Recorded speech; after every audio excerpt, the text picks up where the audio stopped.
Hi all, welcome to edu insight PSC. 2025 March 12 പത്രവാർത്തകളിൽ വന്ന പ്രധാന കറണ്ട് അഫേഴ്സാണ് ഈ വീഡിയോയിലൂടെ നോക്കുന്നത്. ഇന്ത്യയ്ക്കുള്ളിൽ അതിവേഗ ഇൻ്റർനെറ്റായ സ്റ്റാർലിങ്ക് സേവനങ്ങൾ ലഭ്യമാക്കാൻ സ്പേസ് എക്സുമായി കരാർ ഒപ്പുവെച്ചത് എയർടെൽ. ലോകമെങ്ങും ഉപഗ്രഹങ്ങൾ വഴി നേരിട്ട് ബ്രോഡ്ബാൻഡ് ഇൻ്റർനെറ്റ് ലഭ്യമാക്കുന്നതിനായി സ്പേസ് എക്സ് ആരംഭിച്ച പദ്ധതിയാണ് സ്റ്റാർലിങ്ക്. യുനെസ്കോയുടെ ലോക പൈതൃക സൈറ്റുകളുടെ താൽക്കാലിക പട്ടികയിൽ ഉൾപ്പെടുത്തിയ മധ്യപ്രദേശിലെ 4 ചരിത്ര സ്ഥലങ്ങൾ നോക്കാം. അശോകൻ ശാസന സ്ഥലങ്ങൾ, ചൗസത്ത് യോഗിനി ക്ഷേത്രങ്ങൾ, ഗുപ്തകാലഘട്ടത്തിലെ ക്ഷേത്രങ്ങൾ, ബുണ്ടേലകളുടെ കൊട്ടാരങ്ങൾ.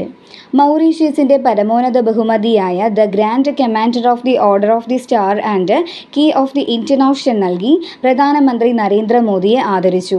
ഈ പദവി ലഭിക്കുന്ന ആദ്യ ഇന്ത്യൻ പ്രധാനമന്ത്രിയാണ് ശ്രീ നരേന്ദ്രമോദി. റഷ്യ-യുക്രൈൻ യുദ്ധം അവസാനിപ്പിക്കാനുള്ള ചർച്ചകൾക്ക് മധ്യസ്ഥത വഹിക്കുന്ന രാജ്യമാണ് സൗദി അറേബ്യ. അമ്മമാരോടുള്ള ബഹുമാനാർത്ഥം വൃക്ഷത്തൈ നടൽ പ്രോത്സാഹിപ്പിക്കുന്ന ഏക് പേഡ് മാ കെ നാം പദ്ധതി ആഗോളതലത്തിൽ വ്യാപിപ്പിച്ച് പ്രധാനമന്ത്രി. സ്വിസ് ക്വാളിറ്റി കമ്പനിയായ IQ എയറിൻ്റെ 2024 റിപ്പോർട്ട് പ്രകാരം ലോകത്തെ ഏറ്റവും അധികം മലിനമായ തലസ്ഥാന നഗരമാണ് ന്യൂഡൽഹി. 2024 ഏറ്റവും മലിനമായ 5ാമത്തെ രാജ്യമാണ് ഇന്ത്യ. ഏറ്റവും മലിനമായ 20 നഗരങ്ങളിൽ 13 ഇന്ത്യയിൽ നിന്നാണ്. 1 മുതൽ 8 വരെ ക്ലാസുകളിലെ ന്യൂനപക്ഷ വിദ്യാർത്ഥികൾക്കുള്ള പ്രീ മെട്രിക് സ്കോളർഷിപ്പ് പദ്ധതി മാർഗദീപം. മഹാത്മാഗാന്ധിജിയുടെ നേതൃത്വത്തിൽ നടന്ന ദണ്ഡിയാത്രയ്ക്ക് 95 വർഷമായി. 1930 മാർച്ച് 12 ദണ്ഡിയാത്ര ആരംഭിച്ചത്. 37ാമത് അഖിലേന്ത്യാ തപാൽ കലാമേളയിൽ ജേതാക്കളായത് കേരളം, കർണാടക, ഒഡീഷ എന്നീ സംസ്ഥാനങ്ങൾ 2ഉം 3ഉം സ്ഥാനങ്ങളിലാണ്. കോഴിക്കോട് വെച്ചാണ് ഈ കലാമേള നടന്നത്.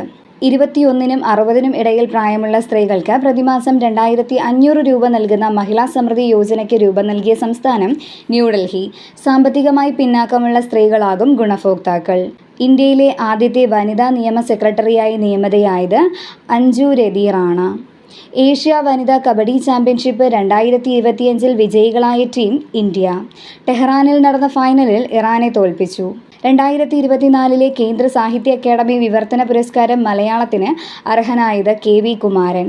കൃഷി, ദുരന്ത നിവാരണം, അടിസ്ഥാന സൗകര്യ വികസനം എന്നീ മേഖലകളിലെ പ്രവർത്തനം മെച്ചപ്പെടുത്താൻ സ്വന്തമായി ഉപഗ്രഹം വിക്ഷേപിക്കുമെന്ന് പ്രഖ്യാപിച്ച ഇന്ത്യൻ സംസ്ഥാനം അസം. ഡോക്ടർ രാജരാമണ്ണയുടെ ആത്മകഥ ഇയേഴ്സ് ഓഫ് പിൽഗ്രിമേജ്. അടുത്തിടെ പൊതുസുരക്ഷയ്ക്കായി റോബോട്ട് നായകളെയും സ്വയംഭരണ പെട്രോളിംഗ് വാഹനങ്ങളെയും വിന്യസിച്ചത് ചൈന. പ്രധാനമായും ബെയ്ജിംഗ് നഗരത്തിലാണ് വിന്യസിച്ചത്. ഇതുപോലുള്ള കൂടുതൽ വീഡിയോസിന് ഞങ്ങളുടെ ഈ ചാനൽ സബ്സ്ക്രൈബ് ചെയ്യുക. Thank you for watching.